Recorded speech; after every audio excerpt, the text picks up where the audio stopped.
तो आता फायनली हे लोकेशन वरती आहे मी आणि ह्या आजी माझ्या नवीन फ्रेंड झालेत आता. आणि ही डॉली आहे बघा.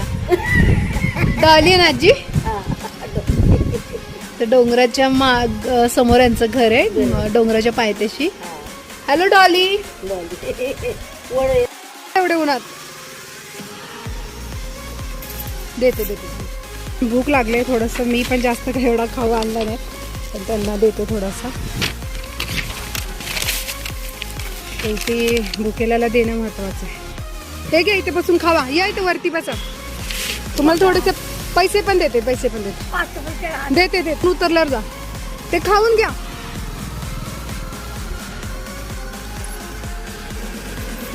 आजी सावकाश पण.